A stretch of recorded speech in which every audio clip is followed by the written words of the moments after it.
The story begins with the hero Kiminsu, who was writing a letter describing what had happened to him. It had been 1 year since he, who had been living a normal and interesting life. One day, he got hit by truck Ken and reincarnated into the world he was in at the time. At first, he cried a lot and wanted to run away, but he saw a ray of hope, a way to go back to his world. He started to adapt to this world. On the battlefield where tons of people died, he tried to hold his ground against the enemies with his comrades. He learnt about courage and comradeship, which he didn't know when he was just a normal person. Over time, he had become much more stronger now. People had started to become more reliant on him. On the way of his journey, there were sacrifices made.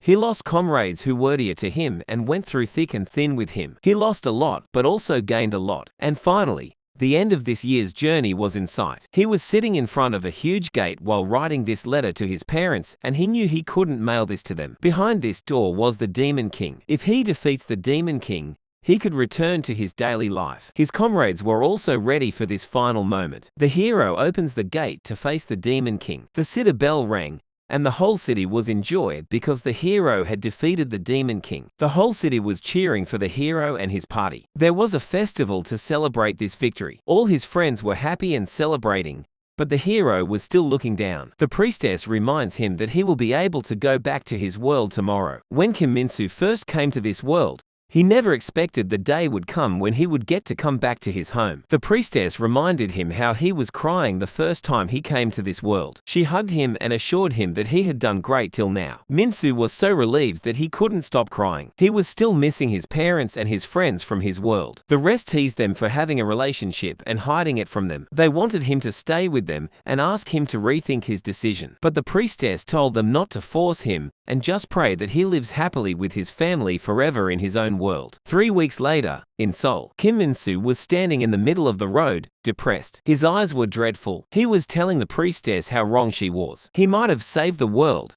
but he couldn't save himself. When he first returned to his home, he found someone else in his apartment. During the 8 months he was gone, he heard that his mother died in a hit-and-run accident while handing out flyers, saying he couldn't have just left their house. After his mother passed away, his father, who blamed himself for being unable to protect either his son or his wife, took his own life. In the end, his death became a newspaper issue, and his missing person report was stuck at the end of the news story. The police classified him as a missing teenager. His school blamed him for his parents' death and expelled him from the school. He became that guy who wouldn't fit in with friends. His friends left him because they didn't want anything to do with him. No one truly wanted to help him. He became a child who was considered a nuisance to his family. His uncle used to beat him because he blamed him for his brother's death. He allowed them to die while he was somewhere having fun that he couldn't even give a call. His aunt suggested he leave if he didn't want to receive this kind of treatment. He was also the reason their family had gone bankrupt as well. They were just an average family,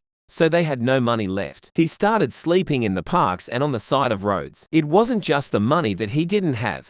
He had no family, no degree, and no social life. There was no Kim Min-soo left. He wondered if he was having a nightmare. He saved the world. He saved the life of many people. The moment they needed him, he risked his life for them. But he didn't understand why was he deserted instead. While he was standing in the middle of the street, a big muscular guy bumped into him and was furious at him for blocking the street. But his girlfriend started laughing because he looked like a loser. They both start making fun of him while laughing when Min-soo asked him why they weren't sad, and that he could laugh even though he didn't save the world. The guy didn't understand what he was blabbering about, but it was making him furious. Min-soo realized what he wanted to do. He wanted everyone to feel the same as he did. The guy couldn't take his crap anymore and started to beat him while Min-soo was just standing there. He called for his weapon, the sword of Durant. The girlfriend was still laughing at him with her whole heart when his sword pierced through the guy and only his hand remained. The girl screamed in terror after realizing what just happened. Kim Min-soo was happy that she was feeling the same way he did and said how unfair it was for only him to be sad. He was the hero.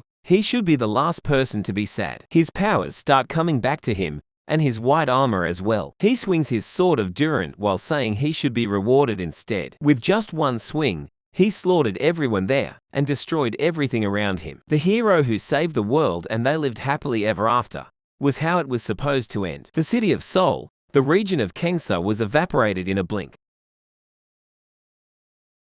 3 weeks after the hero's rampant, The whole city was in chaos. They wanted to go as far as possible from the city. We see a guy named Jingsu Park, who was also getting out of the city with his sister, mother, and grandmother. They were going to meet the father and get to the south, but the traffic was a mess and they were barely moving. The sister, Dabin, was scared. Jingsu assured him that their father was waiting for them at the station. Just then, a cop informed them that the hero was extremely close to them. They would have to run on foot if they wanted to survive. Everyone has thought at least once about the end of the world by world wars, nuclear wars, or something like a zombie apocalypse. But they had never thought that the world would be destroyed by a hero. The cop who was making the announcement got crushed under a tank, causing the people to panic. Dabin couldn't run, so Jingsu picked her up and started running. But they find the hero standing in front of them, who had already slaughtered the people on the other side. They started running from him. Seeing them struggling for their life, Kim Min-soo finds it to be disgusting. The thought of them thinking they could get out of there alive made him even more furious, and he attacked them. Jin-soo bumped into some and Dabin dropped her doll. She insisted on getting the doll back because it was given to her by his father. Jin-soo sat her there and asked her where the doll was. While he was trying to get the doll, which was under a car,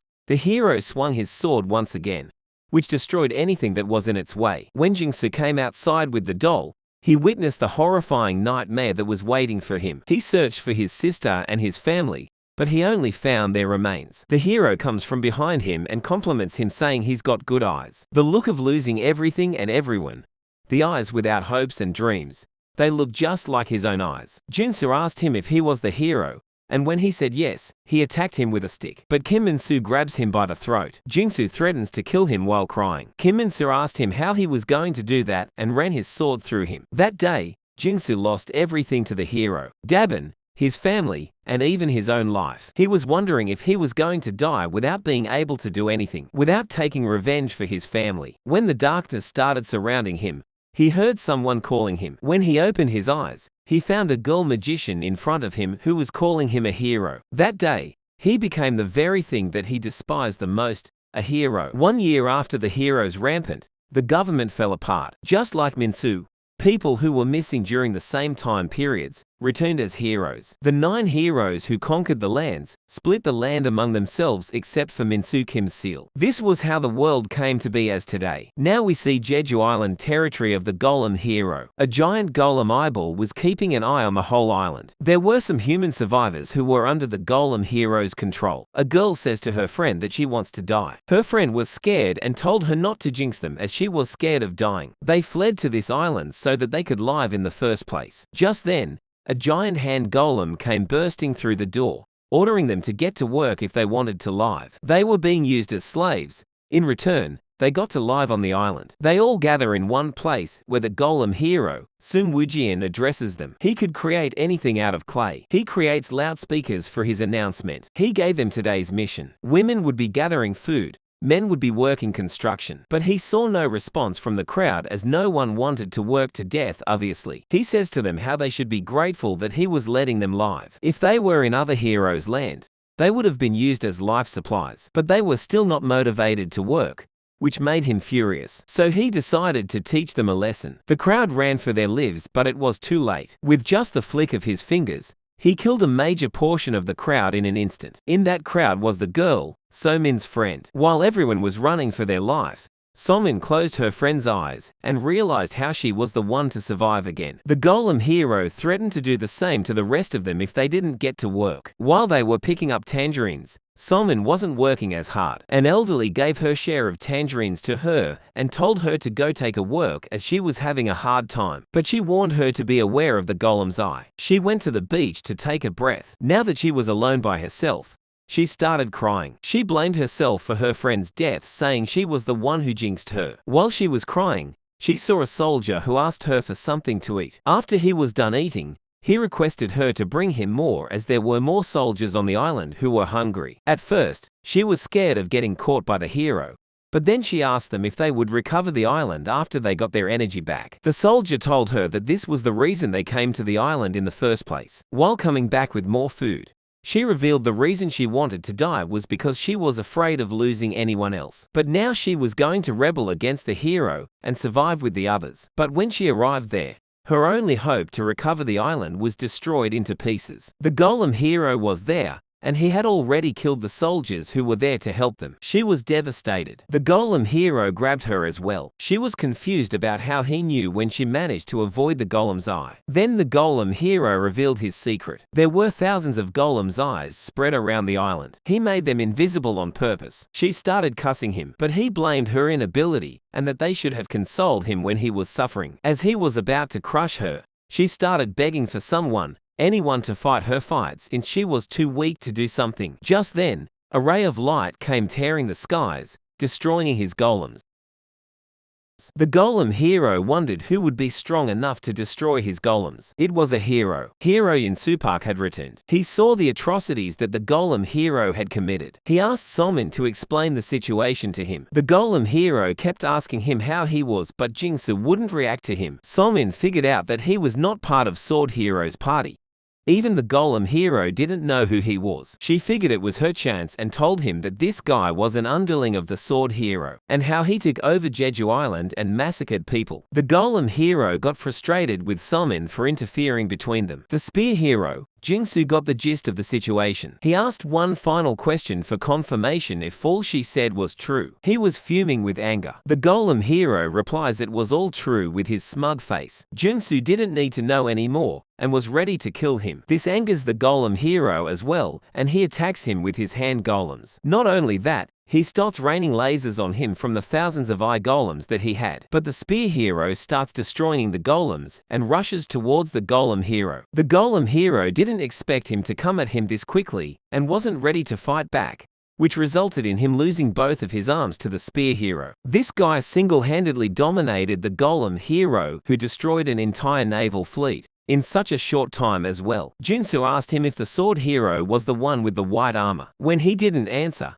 he cut off one of his legs and threatened to cut his limbs one by one every time he said he didn't know. The golem hero told him that he was right. The white-armored hero was the sword hero that they were talking about. He asked him where he was right now, but the golem hero was hesitant, so Jingsu cuts off his other leg as well. The golem hero begged to spare him, but Jingsu replied him that he wouldn't spare him, but he would make his death painless if he told him where the sword hero was. The golem hero informed him that he was not talking to him, he was talking to his golems. Suddenly all of his golems that were spread around the island attacked the spear hero and Somin collectively. The golem hero managed to escape that barrage, and he got a flashback from his time in the other world. The priestess of that world begged him to save their world. Otherwise, the Demon King's next target would be the world that he came from. So he not only saved that world, he also saved the Earth as well without them knowing. He just wanted to hear some form of appreciation for saving both worlds. But when he came back to his home,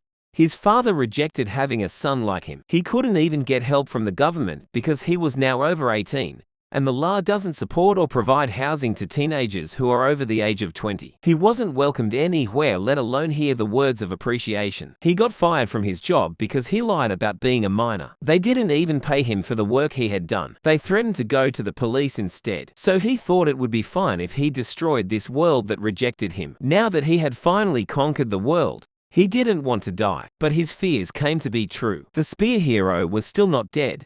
He even saved Salmon. Jingsu told him that he couldn't run from him and was about to throw his final shot. The golem hero also prepares his final strike, the praying flower. All of his remaining golems gather to create a final attack. The spear hero imbued his spear with an electricity element, creating a strong attack, a godly lightning strike. They both launched their attack, but the spear hero's attack started to overpower the golem hero's attack. His spear pierced through his attack and him at the same time. And this was the final moment of the golem hero, who destroyed the Jeju Island and the naval fleet. On the other hand, in the world where the golem hero was summoned, the priestess had created a great statue to pay him their respect. Every magician was present there to witness this, and they all prayed for the hero's well-being. But unbeknownst to them, their hero was already dead. The golem hero had died, and with his death, the golems that controlled the castle fell with him, meaning that it was the first time this island was at peace since the hero's rampage. Somin freed the civilians and let them reunite with their loved ones. Jingsu didn't appear in front of them. He was just watching from the shadows. He was happy to see the families reunite. He sees his own family in them. He envies them because, unlike him, they have a place to go back to.